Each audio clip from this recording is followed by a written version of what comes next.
All right, why don't we go ahead and get started? There's still, people joining within the waiting room. I'll do my best to keep admitting people without trying to lose my train of thought too much.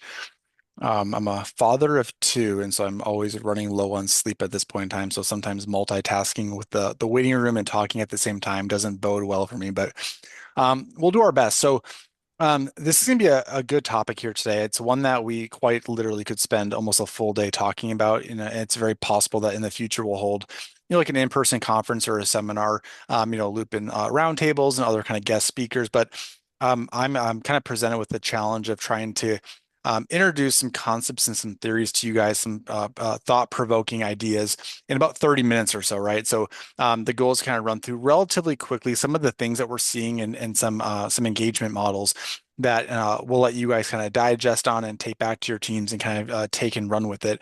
We'll definitely be sending a follow-up resource to this webinar, so we'll take a lot of these concepts and get much deeper into the weeds with like practical guides and best practices that you guys can start to deploy. Again, bear with me. This is a broad topic. It's one that's extremely important that we're trying to condense from like a half day into about 30 minutes. So I'll do my best. What I want to do really quickly is introduce myself and kind of what we do here at Reviewer again in a very condensed, 30-second manner. And then we'll kind of get into the bulk of today's discussion. But today's webinar is all around recognition awards and how they're the engine to power year-round member engagement. And I understand that's a very broad term, but I think many of us kind of right now are, looking at our award programs. They make up part of like a larger marketing member engagement campaign that you guys are offering. And we're kind of sitting on like a golden egg or a golden goose or whatever that analogy is. And it's an interesting type of program that, if done correctly, can be implemented into other engagement strategies that you have to create what I call a flywheel effect. And I'm going to get much deeper into what I mean by that. But that's kind of the goal here today is kind of looking internally of like, what are we doing to engage with our general membership? How do we start to look at what has been previously done in about 2 months with an award program and turn it into a 12-month machine that again powers a bunch of other member engagement initiatives that you likely are already doing. As I kind of give my quick introduction of what we do here at Reviewer, again, my goal is to not get deep into the weeds at all of the platform. In fact, there's a strong chance I don't even demo or show you anything at all with the platform, because again, I want to introduce these concepts. I'm more fascinated within the Zoom chat if there's things that you guys are doing with your member recognition awards, if there's any like ROI metrics that you have around how that they've elevated member engagement scores or how you're using your award programs to create member engagement scores, I'd love to hear what your thoughts are. Right now, we still have people joining the webinar. We're up to about 60 people. It's not very common, right, that you get 60 plus of your industry peers in a room together. Every one of you guys has very similar missions and visions in different industries. Each one of you has very similar challenges that you're attacking from different levels. And so if I sat here and said nothing and let the 60 of you, chat amongst yourselves and offer best practices and insights, that in itself, I think would be a major win here today. We are a very education-based company. So to kind of set the stage a little bit, my background, my name is Kyle. I'm the CEO. I've been doing this since literally day one. We named the company Reviewer because we built the platform firsthand. So we served as part of the volunteer review committees for local nonprofits and membership-based associations. And when I say volunteer, I mean we really have a deep background in both recognition awards, but also things like scholarships, grants, reviewing conference proposals and abstracts. And we've kind of experienced everything along the way. So going way back in time, many of these programs are done through physical paper and binder. So believe it or not, nomination packets would get physically mailed into your doorstep. You would have to make copies of them, ship it off to the review team. They would come to our doors. We'd review them. We'd score them. We'd send it back. We'd meet with other committee members. And my heart goes out to those that are still potentially doing that. I understand the operational legwork. Why we built the platform was a few years later when we saw organizations try to use like their AMS, they're using built-in web forms, emails, spreadsheets. And while it definitely elevated the applicant experience, it did present significant challenges from a volunteer perspective. Now we're having to go to Google Drive, we're downloading things, we're playing within spreadsheets. And we saw the negative ramifications of that. So lost and misplaced information, biases being put forth in the judging and selection process, very clear or lack of clear transparency in how nominations are being reviewed by the committees. And that resulted in what we're going to talk about today, which is very, very low participation rates, as well as engagement amongst our members. So that's kind of at a high level, my introduction. Again, Reviewer itself is a software that's used by associations to power literally the entire life cycle of these types of programs from start to finish. So everything from the intake of nominations all the way through review and selection processes. Now, in that journey, we've been very fortunate to work with, thousands and thousands of membership-based associations. And so we hear on a daily basis, different challenges that are impacting you guys. And while our primary focus here obviously is awards, grants, scholarships, you name it, we are kind of purview to hearing what's happening on the front lines and other types of things that you guys are doing, right? So I've attended conferences, I've gone to all the same events that you guys are. And so the goal here today is to kind of talk a little bit about like some of the major challenges that I believe are impacting associations. I'm not going to go through every one of these bullets and all these items. We're all aware of the challenges that we face. Again, my goal here today is to talk about how do we start to leverage a multi-month or a 12-month cycle of compounding engagement activities and touch points that elevate not just your award programs, but also things like your conferences or your roundtables or your mentorship or even like your policy advocacy that you guys are doing, right? So I'll kind of get into some of these challenges at a very high level. I think we can kind of summarize right now the major impact that we have is, trying to justify the value proposition to members. Many of us rely very heavily on membership dues as our primary revenue generating opportunity, although there are non-due revenue generating opportunities out there. And so with that said, like how do we keep a very clear eye on not just attracting new members, but also retaining them. Obviously, technology adoption is something that's happening very, very quickly with the introduction of things like AI. Obviously, platforms like Reviewer, your AMSs, right? Like we're here to help you guys not just streamline your operations, but also then elevate the experience for your membership. It's 2025. Our members have kind of this expectation with how they want to be engaged with, and leveraging technology is absolutely at the forefront of it. Net Forum actually did at the end of last year a really, really good survey. I can share this back out after that surveyed both association professionals and their membership and kind of what drives both engagement, but also what they value. And technology was one of the highest indicators on there, as were meaningful connection. So we'll kind of get into some of those items. I'm going to kind of pause there. I want to talk a little bit about the evolving member demographic. So I'm going to get into some metrics on like the participation rates with award programs. But I think one of the biggest challenges that we face is that we have a certain demographic of member. And when we think about like your award programs, like you might have like a Hall of Fame award or something like that. And we're often honoring a very similar type of member year over year. The long-term sustainability of your association is actually directly correlated to a younger demographic of member.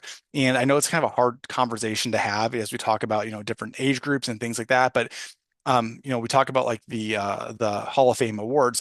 How do we start to recruit and attract those members now who in 20 years from now become your Hall of Fame members, right? So attracting and retaining a younger demographic of member is likely one of the biggest challenges that you guys are currently faced with. And again, this will make way more sense here in just a minute. So what are we doing to kind of address some of these concerns? Everything on my list here are common membership engagement models that you likely are already doing, right? So things like professional development and learning opportunities, pulled from that Net Forum survey. Over 85% of successful associations are relying very heavily on professional development, right? And that's another thing from a younger demographic of members. How do you take the 21-year-old graduating college who now joined their local chapter-based association, and giving them the tools and the equipment and the skill set to not just elevate their personal lives, but also the association that they're now working on. Again, going back to like having now roughly 70 people in this room, events and networking activities. So that's where award programs often lie within the grand scheme of things. Obviously, you have your conferences, you got your symposiums, roundtables, your networking mixers, your social gatherings. But obviously, your networking events and your events in general are probably the number one driving force for member engagement. And so, how do we maximize some of those opportunities? Again, I'm not going to go through this entire list. You guys can read it. I'll send it back out here after we chat here today as well. But for me, I think one of the biggest values that you guys are providing is online communities, right? We live in this world now where we're so interconnected virtually, where if I am a local, say for example, Pittsburgh chapter of an association, and I'm faced with a current challenge or I need some assistance, being able to leverage your online communities and your forums, pose questions, and in real time get feedback from 6 or 7 other chapters who have experienced the same challenges with virtual solutions is extremely valuable. Again, 15, 20 years ago, like we just didn't have that opportunity. We relied on the in-person events, we relied on our annual conferences as our main kind of knowledge gathering resource. So, with all that said, where do awards play into this? And the overarching problem. So, the problem in itself is every one of those elements that I just outlined, your professional development, your events, your online communities, they all provide a tremendous amount of value and member engagement. Where they start to fall short is that they're not really interconnected. They're all very, very siloed, right? So we've got our annual conference, we've got our forum, we've got our networking events. But how do we start to look at these programs as what I call a flywheel, where every one of our member engagement touch points or initiatives is kind of interconnected with one another in kind of this full circle? And then that's kind of the main conversation today of where awards lie within this. Now, I'm not going to sit here and tell you guys that like your award programs are your most important campaign that you do, although I would argue that it is the culmination of all these other engagement kind of milestones. But what you actually are is you're sitting on like a golden goose or a golden egg that will actually spur engagement for every one of those items, right? And so it's a way for you to take your current professional development and take it to the next level. It's a way for you to kind of pair up, and I'll get more into this, but pair up your younger demographic of members with mentors, right, who have gone through the motions and who have found career success within the space that previously was not possible without a properly ran recognition award. Again, I talked about how there's a large demographic of membership. How do you start to open up your engagement activities to your entire membership base, not just like the small 3 to 5%? And again, that'll make way more sense here in just a second. So I want to get into like why the traditional award model fails to engage members, and then we're going to get super deep into the weeds and how we can correct that. So you can kind of ignore most of these visuals. It's a kind of a way for me to kind of just speak broadly about this. But right now, the traditional award model in itself, in fact, I would argue that all of your engagement models are very similar. They're like 3 month windows, right? So you got like a 3 month window for your conference, you got a 3 month window for your professional development. And so with an award program, I think oftentimes it feels like we're just kind of going through the motions, right? We talk to our team, we talk to our board, and we say, hey, we only have a 3% participation rate. We offer this program because we've always done it in the past. It's not really growing. We're likely losing money on it, right? Between technology adoption, the conference itself, the awards gala, the fancy steak dinners, like we're probably underwater on it. And so I think when we look at these programs, we basically say, look, we're going to open up nominations. A bunch of stuff is going to happen behind the scenes, very, very private. Nobody really knows what's going on. And then we're going to show up to an awards gala. We're going to have like a nice 2 hour supper. We're going to engage with our friends and our other membership in our network. And then we're going to announce award recipients. And then people are going to be super excited about it. We're going to have a great time. And then it kind of dies off until the next year. So again, we're talking about like a 2 month window where we try to cram all these opportunities. So how do we kind of instead reposition this into again, a 12-month journey where we're not just leveraging award activities, but we're leveraging the people, we're leveraging the processes, we're leveraging the nominees into other types of things that you can and should be doing, things like podcasting and blogs and policy advocation, right? And that's what we're going to spend some time talking about now. Again, with the chat here in Zoom, if any of you guys have kind of looked at your programs through this scope, or if things that I'm saying are resonating, like you're like, yeah, you know what, you're right. I only have 5% of my membership engaging with my award programs, or I see the value in revamping the program, but we're losing money. So how do I justify the ROI? Please do toss that into the chat, as well as if you've kind of come up with ideas that can elevate that. Again, I can sit here and talk to you for as long as I want, but I think you guys sharing knowledge amongst yourselves is the best way to do it. So for me, the best way to explain this is kind of two things. Number one is a quick little case study that can kind of walk through how an organization literally solved those challenges with real metrics, but then also repositioning your awards as an engagement engine. I think engine is a really good term because really it plugs into your membership professional development. It plugs into certifications. It plugs into conferences. And so again, each one of those programs kind of gets elevated by your commitment to your awards program itself. So the proof really is in the pudding. This is redacted for now. I would like to share this back out with the actual association, but there is an association, I believe roughly 15,000 members, so on the larger end, who had declining engagement specifically amongst members under the age of 35%, 35 years old, right? And so they represented only 18% of their total membership. with that said, I talked earlier on that that demographic is literally the lifeblood of long-term sustainability. So how do we grow that from 18% to 42% to 62%, right? And then backfill it with, again, more younger engaged demographics. So on top of this, only 3% of their members participated in the actual award programs themselves. Year over year, the winners or the nominees or the finalists were kind of from the same demographic. It could be repeat or recipients or again, the same demographic. Their programs ran literally over a 3 month cycle. So literally 1 month of applications, 1 month of review, a little bit of celebration, and then an awards gala. There was really no formal measurement for the program impact, right? So we'll kind of get back into like member engagement scoring, that they had no real tangible kind of way to track progress on if their awards were actually influencing member retention rates and things like that. So what did they do? So yeah, we struggle with getting nominations for awards, which leaves us with a slim pool of nominees. I'm glad that you brought that up. That's a question that just came in the chat. So I'm going to get into here a little bit. In fact, I'll talk about it now. So number one, what this organization did is they expanded their categories. This is a high level term, but one of the reasons why organizations get, 5 to 10 or 15% of their membership pool to participate is you're really only targeting 5 to 10% of your membership base, right? And so with this specific organization, they have some named award categories right off of prior members. So they retain their prestigious categories. But then in order for them to increase volume and open it back up to a broader pool, again, I'm going to give you some more insights into this here later on, is they started to add more categories that aligned with both their mission and vision, but then also like they looked at their membership demographic and they said, how do we start to award categories that align with different kind of demographics within our membership? That way, instead of getting 5% from one category, we get a bunch of members from each one of them. So they added a rising star, which is basically going to be like a very specific award category for people under the age of 35 years old or whatever that looks like. They created a digital innovation award, which is basically for membership who are addressing key challenges within the space using technology and tools and innovation.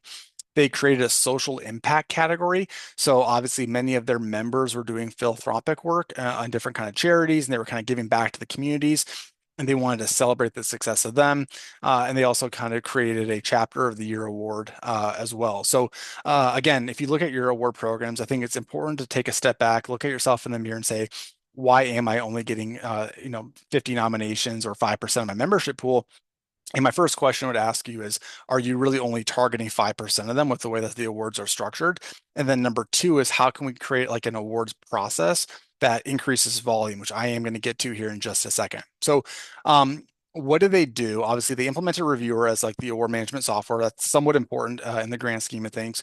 But more importantly is that they expanded their kind of engagement calendar from 3 months to 12 months. So what they decided to do, and I'll get more into like the nitty gritty of this, is they created regular content featuring past winners. They established like a webinar series where the nominees actually spoke. They created these membership kind of mentorship circles. So if you are a college graduate and you are now working as a first year marketing consultant or whatever it might be for this association, how do we pair you up with somebody who 4 years ago received like the Marketer of the Year award as a direct kind of pipeline for them, right? So things like that. Yeah, another comment just came in saying that you have a slim pool of nominees as well. So yeah, let's come back to that. On top of that, they also created like webinar series around the award recipients. They created social media campaigns highlighting the nominees throughout the entire course of the year. So literally every single month they took a nominee, they publicly celebrated them. If you are on the other end of this, and I removed this slide, which was the psychology of recognition, like it very much is like a brain psychological effect that if I am on the social media campaigns or if I'm getting your newsletter and every single month you're highlighting a member for some of the great things that they're doing, like why wouldn't I want to be that person? Like why wouldn't I want to be recognized for my hard work? Not just me personally, but also like if I am a chapter, like don't you think I want my peers within my own personal chapter to see like what I'm doing, the hard work I'm doing, and being recognized by the broader association, right? So again, we'll come back to like the engagement calendar here in just a minute. But again, they basically took their awards and said, look, instead of just having nominations and announcing recipients, we're now going to inject our nominees as well as our finalists into all these other things that we're doing. And what happened with that? So number one, they increase their membership by 12%. So again, you can't directly correlate that to the award program. However, I do believe that having like an impactful program, doing things the right way, having a very strong professional mindset behind it does increase the membership base. Specifically, members under the age of 35 grew from 18 to 27%. That was literally in 18 months. So now imagine if you rinse and repeat this process year over year and year, those people renew their membership dues. They're now 45 years old. A new fresh batch of cohorts come in that will grow and grow and grow. They also had a higher retention rate among program participants, right? So on average, they had about a 78% retention rate for membership. Those that participated in the awards, and we'll get deeper into like what participation means, because it's not just your award recipients. I think we really have to be careful with how we position this. Like, yes, the award recipients without a doubt are going to be the most engaged, but even like the nominators, the people who are doing judging and voting, which I'll come back to, that in itself, if you touch the program at all, you had a 94% retention rate versus those that didn't, right? So that in itself shows you the value of it. Their nomination participation increased by 430%. So I know this is a little bit of a teaser, but I do have one really, really good immediate thing that you can apply to your programs that will literally double, potentially double the number of nominations that you receive. On top of that, both social media and website traffic increased by multiple hundreds of percents. 42% of the members that were participating in the awards took part in another type of campaign.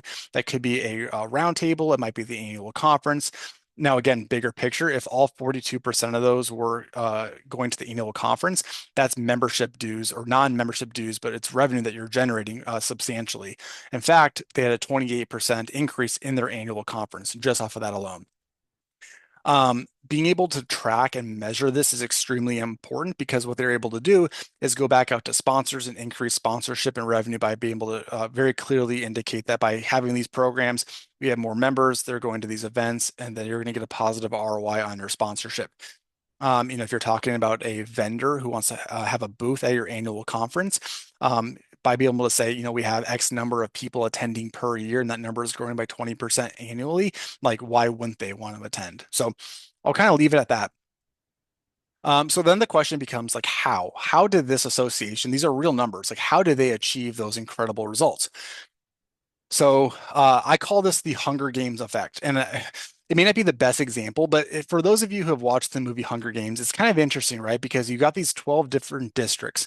They're all relatively siloed. They're all kind of going through hardships and these things that are going on. And so what they do is obviously they have what they call the tributes. So in your case, the nominees, right, to your award program. And they basically prance them around and they celebrate them and they showcase them. And it builds like this camaraderie amongst the different districts. People are super engaged and they're super in touch with what's going on.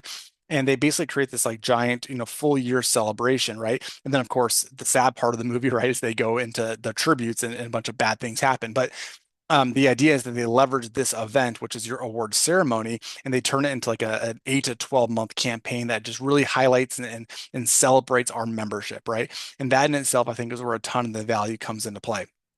So, what is the Hunger Games model? I kind of just talked about it. It's a way for you guys to create sustained engagement through ambassadors, right? So the magic doesn't necessarily happen after the ceremony. It's taking your winners and taking your nominees and representing them as like the cornerstone or the pinnacle of what your membership should look like. Everybody wants to be on that stage. They all want to be that person. And so you're basically taking your winners and your finalists and again, you're connecting them as mentors, right? So again, going back to like your under 35 demographic, what better mentor is to pair them up with like a 3-year award recipient who are doing incredible things within the space that they can learn directly from. They are actually creating content. So they're writing blog posts for your association's webpage. They are partaking in podcasts, right? So you guys can do one-to-one interviews with them, learn about them, things that they were faced with, things that they solved, the positive impact they're having. Again, this is very category specific, is going to translate literally to all of your members. They also grew into leadership positions, right? So again, I don't think leadership has to be considered just board members, right? I think all of us in theory should be leaders within our organization. And so how do we elevate these people? It builds a network effect or an alumni. So you can actually create like these very inclusive or exclusive communities of prior year recipients You can host events specifically for them. They can kind of build their own network. They can learn from one another, right? Again, it's this kind of compounding effect. So you've been creating best practices to document and share ideas that we're learning from the nominees projects to share. Yeah, 100%. So the comment that just came in, you're basically doing number two here, right? Is you're leveraging the success story of your award recipients to create best practices and insights that you can share with your membership. You're building stories, right? Because that's really what this all is storytelling. So yeah, love to see it. I'm glad that you're doing that. So how do we visualize that? So it basically turns into what I call the flywheel. So when we implement these correctly, it creates what I call an engagement flywheel, where our most engaged members or those that we're celebrating actually drive engagement amongst other members as well as part of other campaigns. So in this example, if you think through like your programs as a full calendar year, Q1 through Q4, historically speaking, your awards make up half of one quarter, right? So now, how do you take your nominees, your winners, your recipients, and put them into community building initiatives? So member-led roundtables, mentorship, networking events. How do you take those same people and put them into professional development? So again, winner-led webinars, conference sessions, training programs. Like literally, they can host spin-off sessions at your conferences. And then I don't love how this is laid out because your content generation isn't just one quarter. Like literally, like at least once a month, you can drip out high value content written by your members to your broader membership base. I can sit here. I'm kind of a hypocrite because I'm here presenting and telling you guys everything. But at the end of the day, like your membership, generally speaking, doesn't want to hear from you, right? They want to hear from their peers and from their members. And so this is like the most impactful way that you can get them to do things like that. If you've got 12 recipients, you just literally built an entire year's worth of content calendar that you can send out to them. Yes, I will be sharing now this document. We're actually going to convert this recording as well as all these things into like a very comprehensive article. It'll probably be multi-phase. Again, we're approaching 30 minutes and we've only scratched the surface, but you can kind of see here some deeper examples, right? So you have your member spotlights, which is like literally monthly profiles highlighting not just your winners, but also just nominees, their finalists, their journeys, their contributions. I'm a huge advocate of both blogs and podcasts. I think it's a low barrier thing that you guys can do. Start small, launch one per month, where every month you're talking to like an award nominee and or finalist and or winner. Tie it to their category. So if it's like a 35 under 35, that's the topic. If it is somebody who has achieved, who's winning like your Volunteer of the Year award, like let them talk about that. That will be without a doubt the most clicked on content that you guys create. Obviously, leverage them within professional development programs. I love hosted roundtables. Again, having like these member discussion forums where your membership can go pose questions and get insights from their peers is extremely valuable. The best way to grow that community is by providing tremendous value. And so you basically, as part of like the acceptance agreement of your award winners, they're basically obligated to now host these roundtables and be there as a point of contact to answer these questions. So what is the practical implementation of what I call the engagement engine? So I'm going to skip through this again. I really don't want to push Reviewer down your throats. You guys know what we do. If you ever want to learn more about Reviewer and how we can be used to power your award programs, you know where to find me. I would love to have that conversation. I do, however, believe it's important to leverage technology as an enabler, not just Reviewer, but also things like your AMS. I'm a firm believer that these tools shouldn't be siloed. They should all be used interconnected. Any platforms or services that you guys subscribe to that claim to do everything doesn't do everything, right? Once you try to do everything, you do nothing well at all. So they should be kind of intertwined together. What I do want to talk about though is in order for you to have a successful award program that A, increases participation, B, engages the participants, and then C, gets them then to follow up with all those other engagement initiatives that I talked about, you have to structure the awards in a certain way. And I'm going to spend some time talking about this. So number one is I'm going to introduce a concept called a dual nominator nominee workflow. I think it's really, really important to have a personalized nomination experience that ties directly to categories. There's a separate conversation around how you create your categories. I think that you have to leverage a multi-phase review process.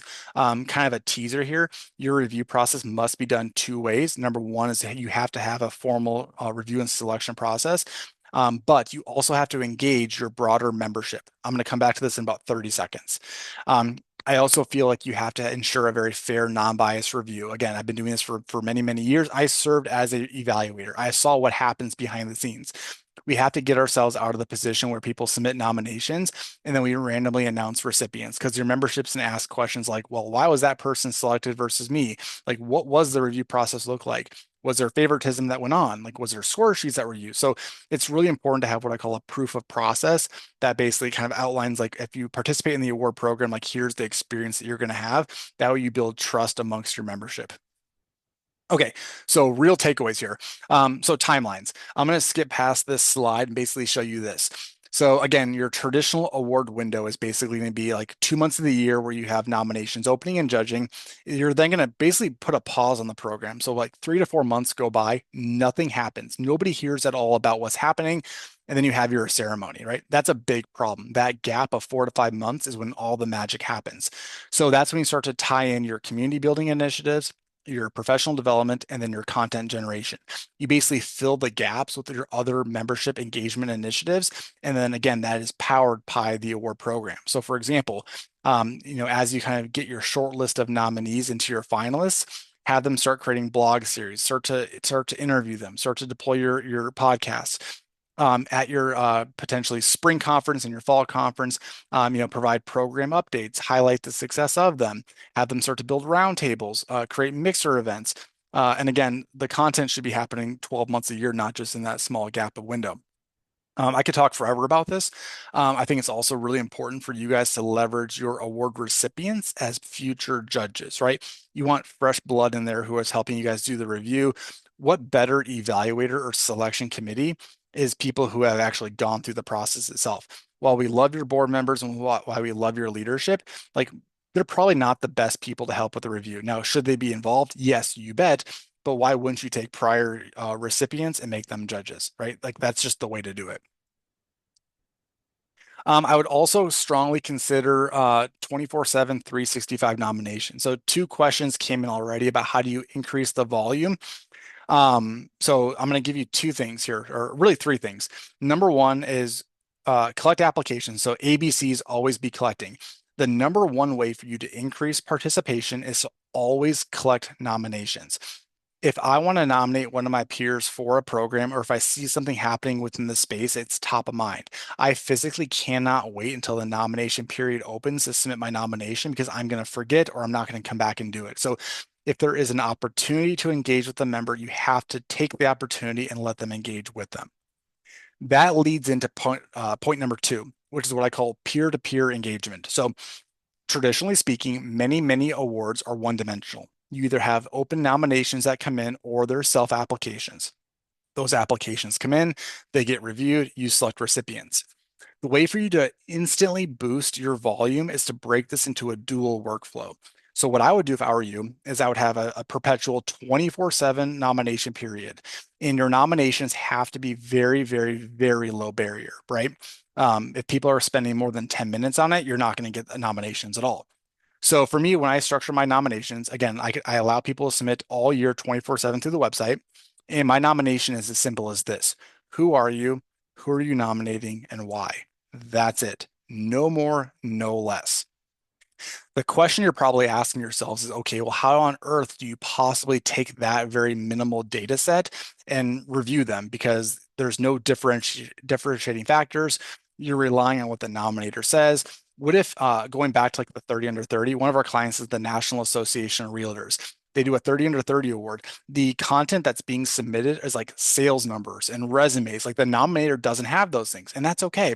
So the goal here is once you actually get into the award season, you take all of the collected nominations thus far, as well as in real time, and you notify the nominees. Congratulations, you've been nominated for this year's XYZ program, Rising Star, 30 to 30, Volunteer of the Year. Please accept your nomination and submit your personal details. At that point, they come into the system, ideally a reviewer, and they're the ones who are submitting the bulk of their content. This is really important because you want to put the bulk of the effort on the nominee. They're going to put in the time, the nominator won't. It's going to be higher quality. It's going to be significantly more accurate, right? So we want the nominees themselves to be the ones who submit their content. You also just doubled your engagement there alone because now you're engaging with membership in general as nominators, but then you're going deeper on just the nominees themselves. It's also very likely that you've got really highly qualified candidates who don't want to be self-nominated, or they're not going to go ask people to nominate them for a program, right? That may not be a good look for them. That's just not their personality. So promote this kind of process. The second piece I would say there is we talk a lot about winners, right? And the nominees themselves. Of course, they're going to get a ton of value out of these programs.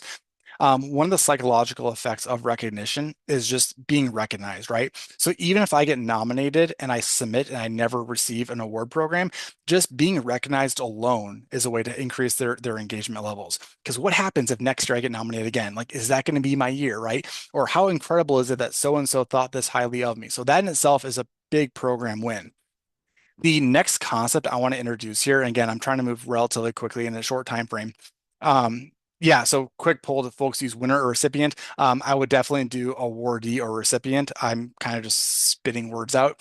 The next concept I want to introduce is peer-to-peer review. So I am a very firm, passionate believer that you have to have a formal review judging process done by two people, your leadership committee, as well as from prior year recipients, right? I want you guys to leverage scorecards and have a very data-driven judging. However, we talk about member engagement. What better way for you guys to engage with your entire membership community than take your finalists, like the top 10, top 20, top 30, put them onto a page for your broader membership to go. They can read about the incredible achievements that they're having. They can learn more about the nominees, and they themselves can cast votes. Now, is that going to be the deciding factor? Absolutely not. You can weight it. You can have a very small weighting, or you can have a spin-off category called member choice awards, right? And you can have member choice awards for each of your different categories. So you got our formal award selectee for our volunteer award, and then the member choice. And my gut tells me they're going to be two totally separate people, and that's a great thing. So it's a way for you again to celebrate the success of your members very publicly. And then number two is allow your entire membership base to contribute to the selection process. One last note on this, raise of hands. How many of you on your websites have like a list of prior year award recipients? And that list is basically a bunch of bullet points with the name, the year, and the award. How can we instead reinvent that as like a celebration page? So for you guys, what I would do is I'd implement something like this. This is a two-part feature in Reviewer. It's what I call public showcase. It's a way for you to take all of your winners and or recipients, and you can put them on a page. You can sort and filter by year. You can filter by category. And instead of just getting Brandon Shaw's name or Ryan Serhant's name, you now get a visual representation of them. You can do like a high-level snapshot of like what they were honored for or who they are. And then when you open their name up, you can share it through social media. When you open it up, you can actually physically view like the content that was submitted or a snapshot of them, right? And so again, it's a really good way to not just recognize Brandon as a name, but really like who Brandon is as a person and build a persona about them. Okay, so I'm going to move really quickly here. So engagement categories. This goes back to the question around like increasing volume. So I really gave you kind of like the golden ticket there of how to increase volume already. The other thing I would consider is like you might have that workflow I just presented already in place. But what happens if you only offer one program or one award and it's for a very small demographic of people? Like you physically will not increase volume because the broader membership doesn't match that award category. So instead, take a step back, look at your mission, look at your vision, and kind of figure out like a series of questions. So for me, I structure my categories through four different segments. One is mission aligned, like what are your core values? What achievements are advancing your goals? What legacy do you guys want to leave behind? And then create award categories around that. One of my favorites is industry trends. So all of us are facing different challenges that are very industry agnostic. Like what are these challenges? And then how do we promote an award category where our own members are physically trying to solve those challenges and they can report back on their success? Going back to the content calendar, those are going to be your best podcasts. Those are going to be your best blogs. Those are your best articles. Um, do some surveys, figure out like what your members are looking for. What do they need? Like what achievements potentially are going like unrecognized or underachieved? Build a category around that. That could be things like diversity, it could be innovation, and then engagement goals, right? So like chapter excellence awards, lifetime achievements, innovation, things of that nature. So again, a lot of this is some self-reflection of like how you want to structure your award categories. Just remember that as you develop your categories, it's a way for you to create an ecosystem that promotes increased diversity amongst not just your applicants, but also your general membership base, right? We don't want anybody to feel left out. So here's like five different examples of award categories that you guys could launch literally overnight. So number one is your younger demographic. So rising stars, 30 under 30, brand them however you want. You could do like a diverse membership pool. I call them like bridge builders or inclusive leaders. You could do community impact, which I would highly recommend. So service champions, volunteer of the year awards, giving campaigns. I would do innovation. Again, all of our members are looking to strive to be more innovative. So how do you kind of like honor the disruptors out there?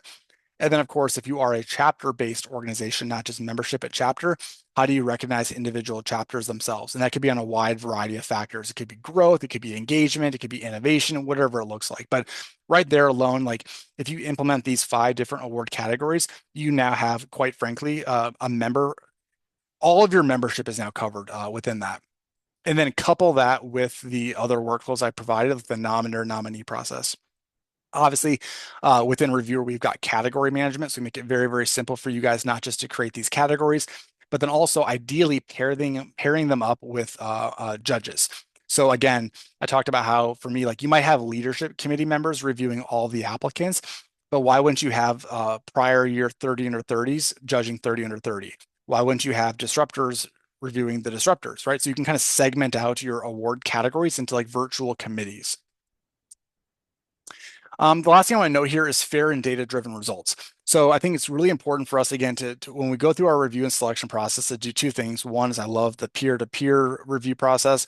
With that said, it shouldn't make up like the overarching scores. They should either be a separate winner or they should be weighted separately. I do believe that there has to be a back-end fair data-driven judging process. If it's possible, I would prefer to see you guys redact personal identifying information. So demographic details, name, how do you start to avoid favoritism? It's hard to even talk about those things, but I've seen it time and time again where a review committee sits down, they see the person's name, they had one prior bad experience with them, and because of that, they scored them low, right? So you can solve that by redacting data. I would also create comprehensive score sheets. So the goal behind a score sheet is A, to leverage like data-driven decision making, right? Like the math tells a story. It helps power a constructive deliberation meeting amongst your board and amongst your team, but also creates clear guidance on the criteria. When you're reviewing a award nomination, and for those of you that do scholarships and grants and conference abstracts, this is equally important. Every one of your evaluators has to be looking at the applicants from the same lens, right? So you're basically creating like a very structured approach of how you want to do the review. Here's kind of a little bonus tip for you. Avoid point scales. So if I'm part of your review committee, don't ask me to score people on a scale from like 0 to 20 on these different categories, because I'm going to really struggle. Like, how do I differentiate 16 versus 17? Instead, ask me for emotional responses. So, for example, like from good to great or from below average to above average. Now, using a tool like Reviewer, which I'll kind of get into here, you can structure your scorecards where behind the scenes you have mathematical values that still builds the leaderboards, but the best quality reviews will come from like a very emotional response from your judges. So again, not to get too deep in a reviewer, we obviously provide the platform to do the review and scoring. It's a critical component here because more times than not, you're asking people to volunteer time to be part of your review committee. So we have to be sensitive to that. We can't overwhelm them. We have to allow them to get in and get out. And then operationally speaking, like, correct me if I'm wrong, but you guys probably don't love a bunch of emails coming to you and a bunch of spreadsheets being sent to you. You have to recompile the data, run formulas, let technology do this all for you. So the last thing that I want to introduce, so if I go way back, and I'm going to regret this here, to this slide. Wow, I really do regret this. The results, right? So going back to like that case study, right? They were able to increase their membership by 12%. They were able to see their nominations increase by 430%. These are really powerful, impactful numbers. But the only way that you can do this is if you have a tracking mechanism in place. That's going to be a combination of tools like Reviewer and your AMSs. That's why it's really important that they have to work in conjunction with one another. We have great relationships with all the AMSs. They understand that they don't do what we do. We understand that we don't do what they do. We also understand that each of us does what we do very, very well. So let's leverage them together. But the idea here is for you guys to, number one, establish your baseline metrics. I believe many of you probably already have this. If not, this is where I would stop right now and go do it. Figure out like what are your retention rates, like what does your new member acquisition look like, what's the demographic of your members, age groups, location, types of demographic. Um, Look at engagement scoring. So like on a per member basis, like their event attendance, their volunteer participation, are they partaking in your online communities, dues by member, all those kind of fun data-driven insights. Um, Obviously, there are costs associated with your programming, and that's not just like your awards. That's in general, you guys incur costs, right? If you're going to host a conference, you have to have a meeting room, right? If you're going to have an awards gala, ideally, you're going to have, people paying, but there's going to be fees for the food. So kind of figure like what your costs are, and then from there, deploy these programs. And then it gives you the ability to kind of go back and look at, prior to doing this model versus post model, like did we see an increase in nominations? Did we see an increase in social media traffic, website traffic?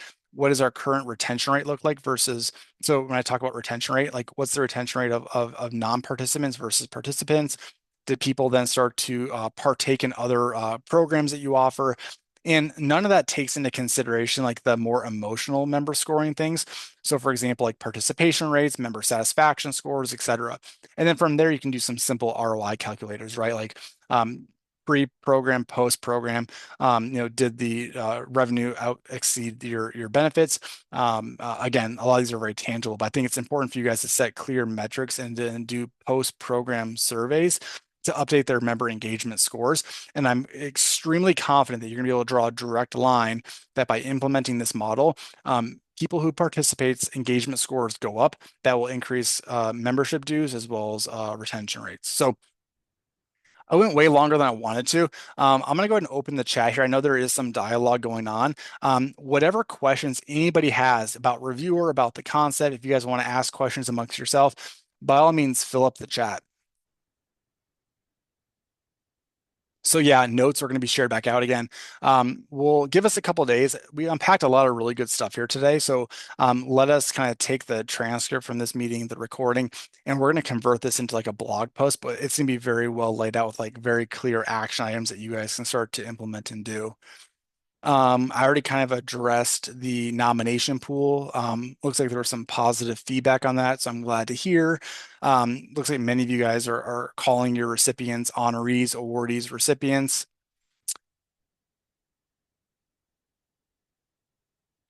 Quick poll. Yep, winner, recipient.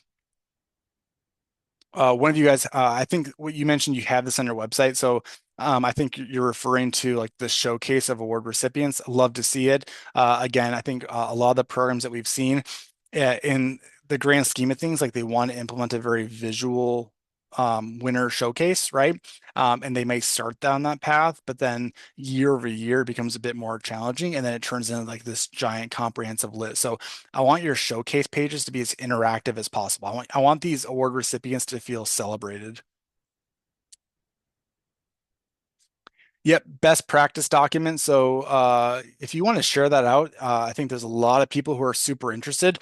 So to the person that said that you have a best practice document that shares ideas that you're learning from the nominee projects, if you want to share that with me, I'd be happy to share that with a broader pool of people. I think that'd be great to see. When I read best practice document, I actually read two things. So number one is like best practices of achieving success within the program, but then also like from them themselves, like they have their own inherent best practices on what they're very, very good at. So again, it could be volunteer, it could be member engage, whatever it is.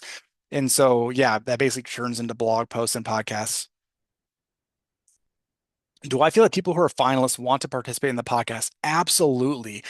Um, it's funny because 5 years ago, in the general podcast space is obviously like the number one content driver on the internet is probably podcasts because it also impacts, it gets converted to blog posts and articles, et cetera. There was a time when podcast hosts had to pay people to show up. Now they're getting flooded by requests. I, as a member, or especially as a finalist, like I want to tell my story. Like whether or not I say it out loud or not, like I want to be celebrated. I want to be recognized. I want my peers to see the great things that I'm doing. I am in general a very introverted person. I log in, I get my work done, and I want to tell people the great things I'm doing. With that said, like if you want to tell that story for me, like absolutely. On top of that, like I want to tell my story because I know that what I'm telling you is going to impact other people and I'm going to provide value to them. So I, without a doubt, think that they are going to participate. There's also small things that you can do. I am so confident that by deploying these programs correctly, that you're going to generate such a positive ROI that you could actually entice them to an extent with like reduced membership dues as well, because you're going to make up for those dues significantly with these other programs. Awards that focus on organizations and teams, yeah, totally. So that's a separate type of award category. But you have like project awards is probably the best way I would talk about that. So you've got like they're submitting a project that they worked on is probably the best example. I think it's okay to say this. We work with chapters of the American Institute of Architects. All of those are teams and organizations. So you might have like a architecture firm who is submitting multiple nominations, and those nominations are on behalf of projects, but it's still a team or an organization submitted. Another kind of bonus here, it's okay for you guys to charge fees to apply to your awards. Now, this isn't going to be relevant to all of your programs. You can do non-member versus membership dues, right? Because you've got some award categories that you may want to open up to potential future members that they have to pay to apply for. So you're generating revenue. It's also a way for you then to convert them into membership in the future, right? So it's free if you're a member, not free if you're a non-member. If it's a project program, like you may charge a fee for submitting additional nominations. We do the good housekeeping awards, right? So you've got companies like Samsung and Boeing and Apple who are submitting multiple products, like they absolutely are paying a due to submit their nominations. How do you market the award program 365 and not let it get stale? So it's actually really simple, Christy. The reason why marketing 365 is very challenging is because you're marketing the same thing over and over again. When you've got this kind of like 12-month cycle where every single month you're dripping out content, so, for example, like the February finalist spotlight is Kyle. Here's the great things that Kyle's doing. By the way, if you've got somebody that you think would be a good fit, click here, right? So, your nomination is a call to action in your content that you're dripping out. And because you're intertwining your awards program into all the other things that you're already doing, it's just another way for you guys to promote a CTA, which would be the nomination packet.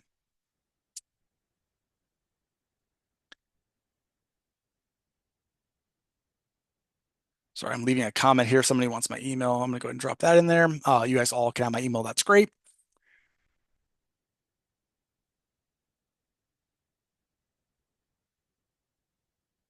Yeah, so somebody responded back about being subtle when you do a social story about a recipient, include a link to the nomination page. Exactly right.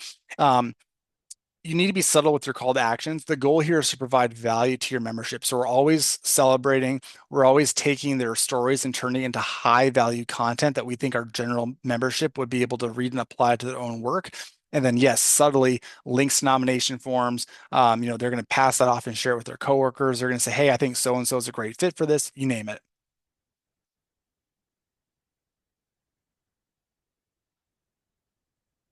So, do we offer reviewer for just awards? What's the cost? So, from a cost perspective, I can kind of speak highly on this. We are very, very unique in that we have dynamic pricing. What I mean by that is we don't just do award programs.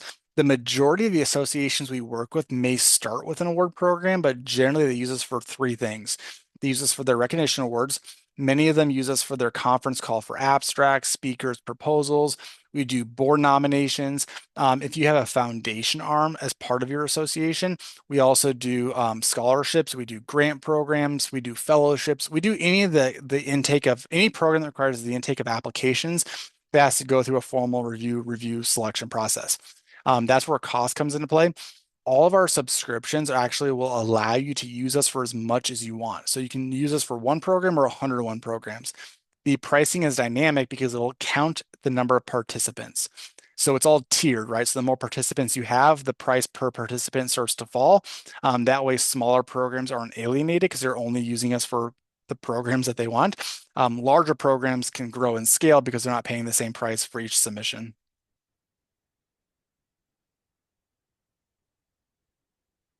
Yep. So yeah, you mentioned because you already have a scholarship that you're using, then yeah, for sure. Like again, it's very, very common for our clients to use us for one program. They start to connect the dots of other use cases and start to deploy it. And then again, from a cost perspective, the adding of additional programs is really beneficial because your subscription generally doesn't change.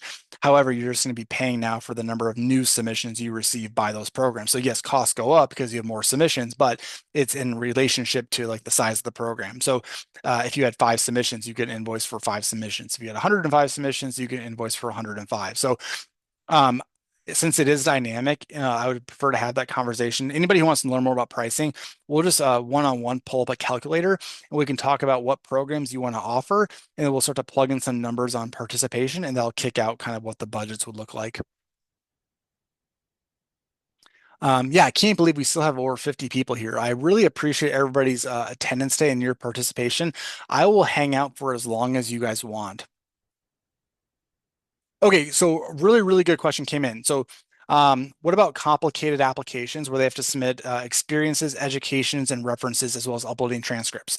So, I'm going to make an assumption here that that's going to be not just membership, but also like a scholarship program. So, Reviewer in itself can be used for very, very simple forms, but in general, it's also adaptive for larger, complex programs.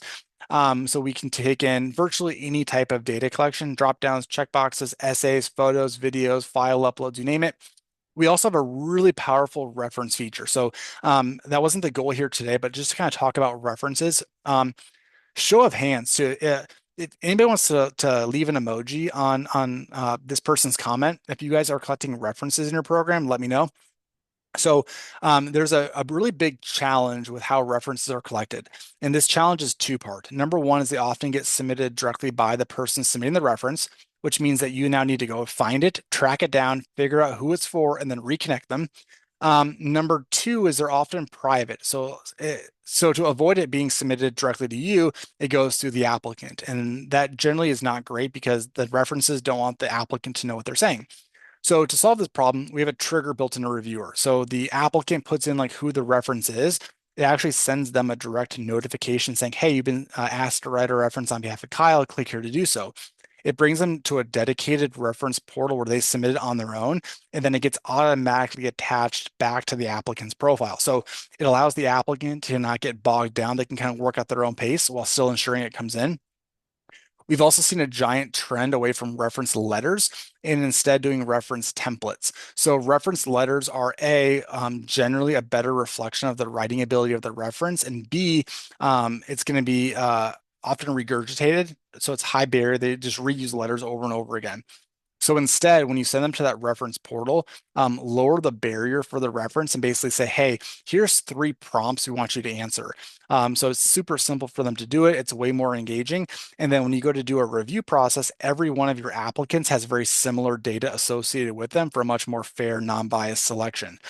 From a tracking perspective, we're also going to show you how many outstanding references are requested, are they done or not done, and then provide like the automated reminder tools as well to ensure that they come in through the system. Great question. Other questions here I can answer today.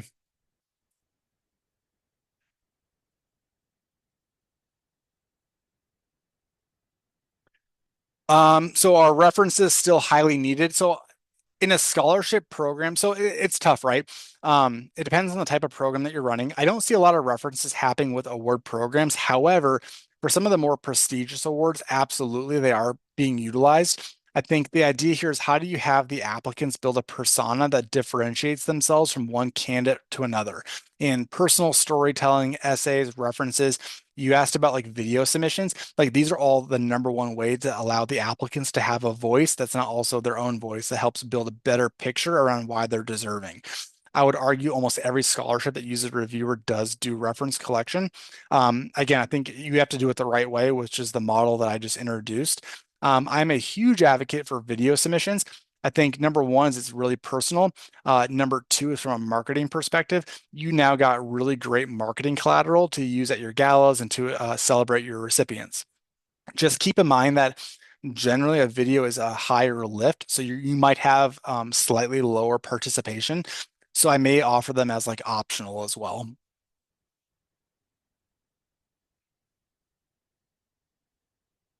Yeah, so how do you handle when awards are announced online and then the comments are made? How do they not deserve the award and blame the organization? So that's a tough question. That's really about building trust with your membership, right? I hope that we've been able to provide so much value to our members that they trust us, they agree with us. Not everybody's going to agree with it. That's okay. One thing that you can do for this is what I call a proof of process. I would argue that it's actually a non-negotiable for scholarships and grants because there's so much on the line, not just awards, but also like financial incentive. So a proof of process is basically like, look, if you are applying to our award or to our scholarship or to our grant, here's what the experience is going to look like. You're going to fill out this form. We're going to have a judging window that goes on for this long. During that judging window, we are going to redact personal identifying information.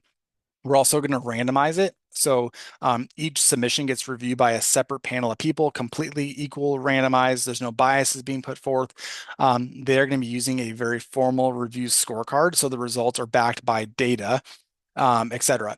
And then what you can do is if in any case somebody doesn't agree with the results, you have the proof of process and then ideally a platform like Reviewer that followed that process where you can actually physically prove it.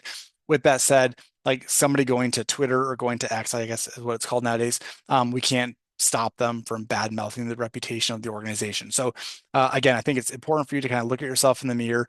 Do we take all the right steps to build trust and confidence within our communities that they're going to trust us with our recipients?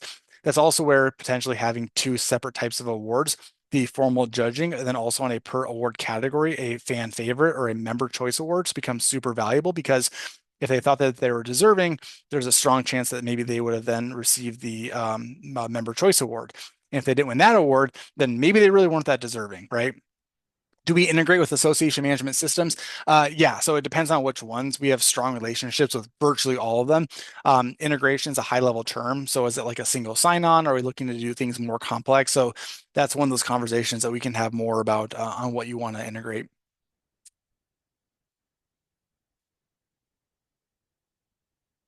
Yeah, so how do you redact award or scholarships that's highly related to a program or a specific person? That's where it becomes a bit more challenging, right? So, like, I would argue you can still redact quite a bit. There's two things that come into play with redaction of data. One is content that may negatively influence the judging. So it could be things like name or demographic details. Number two is also to lower the barrier for the review team. If you're collecting a bunch of data for record keeping purposes, maybe don't show that to the judges just because it's going to overwhelm them. There are absolutely some programs where data redaction just isn't feasible, right? Because you have to know who they are or you know what chapter they're applying from. People can connect the dots. I would say just in general, if there are types of programs where you can redact data, then yes, we should. I would say, however, from a scholarship perspective, you absolutely can redact it. There's no doubt about it. We don't need to know who that person is at all, right? We don't need to know anything about their demographic details, unless, of course, it's a scholarship for a certain demographic of people. But then in that case, it's okay to not redact it because we already know that. So for like a scholarship program, I want to learn more about like the professional and or academic achievements of this person. I want to know more about like their financial needs that they might have. I want to know more about personal storytelling and essays and references.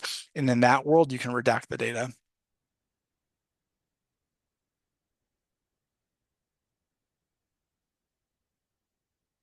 Great questions. Over an hour, and we still have multiple dozens of people here. So yeah, I'm loving it. I really appreciate the conversation. I love how you guys are all kind of going back and forth and providing value to one another. That's why we do this. Obviously, it's a no-brainer. We provide a software solution. It does what I say it's going to do. It's going to absolutely streamline your operations and elevate the experience. On top of that, though, I'm in a very fortunate position where, I work with thousands and thousands of organizations. I hear everything. So if there's anything that we can do to continue to provide value, other topics, other resources, please do let us know. But yeah, again, I will stay on for as long as you guys want.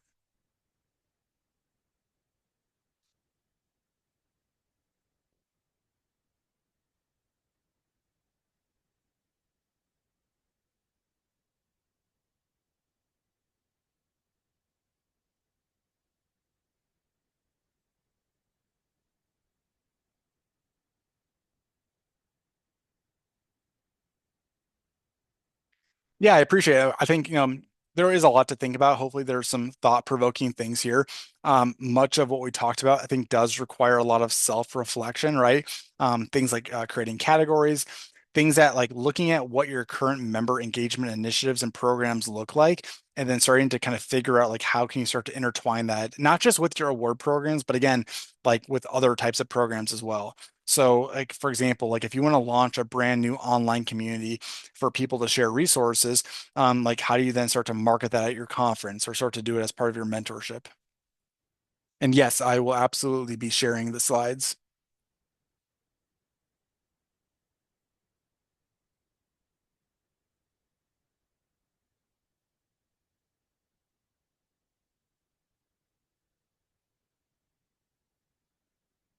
So a question came in around kind of like the converting this into like a blog into like a video recording.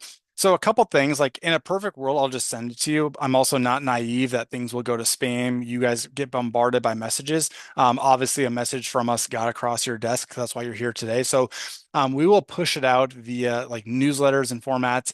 I'll try to personally message every one of you as well. So you can get a personal. So if you get too many messages, I think it's okay. One's going to come from like a newsletter, one will come from me personally. We will also be posting on our website under our resources. So we'll make sure that it'll get to you. I can assure you.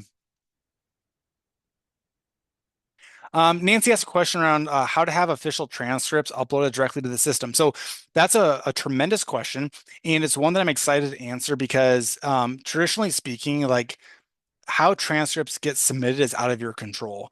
You have transcript offices and institutions that have their own processes in place. They want to physically mail it to you, and that's on them, right? Um, we live in a time now where many of them are open to leveraging technology and tools. So if you guys remember, or maybe not, I talked about references, where we have this cool feature where it'll actually notify the reference to submit it. We use the same technology for transcripts. So the applicant would actually put in who the transcript submitter is or the office. It would notify them. And then from that point, they would then just directly upload the transcript and then it gets appended directly to the applicant's profile. Now, again, that requires the applicant to trigger it. Alternatively, you could create a separate transcript form that you send out to the offices and they upload it from there.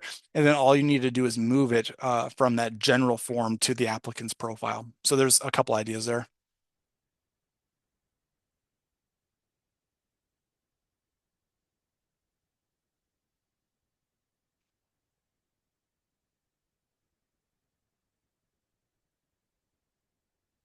Still over a dozen of us here. So yes, I will hang out until you guys have no more questions for me.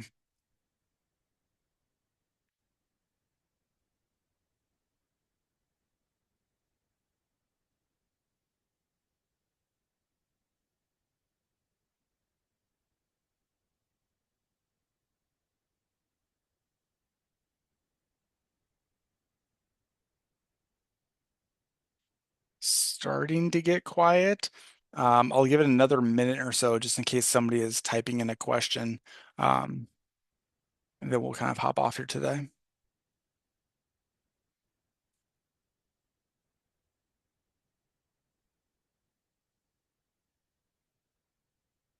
Yeah, our medals becoming outdated. To an extent, I mean, I do believe that like physically handing out a prize is still beneficial. It potentially though, like from an ROI perspective, like the costs that go into it versus the value that you get, may not be. So things like plaques, like they're nice to have. Um, it depends on the type of category. Like website badges are obviously like a big deal. People, chapters want to put that on their websites. I do believe that like social recognition as well as like publicly showcasing them on the website is equally, if not more beneficial than a medal. But no, I don't think they're outdated yet. You just have to kind of weigh the cost benefit of it.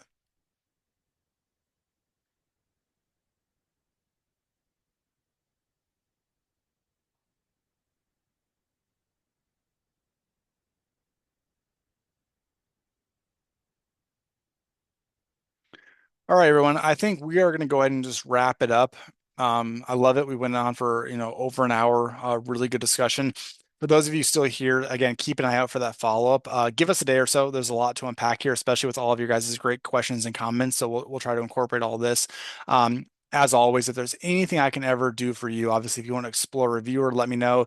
If you want to kind of talk through some of your programs and just kind of share insights, I'm happy to do so as well. You know where to find me. So really appreciate it and hope everyone has a good one.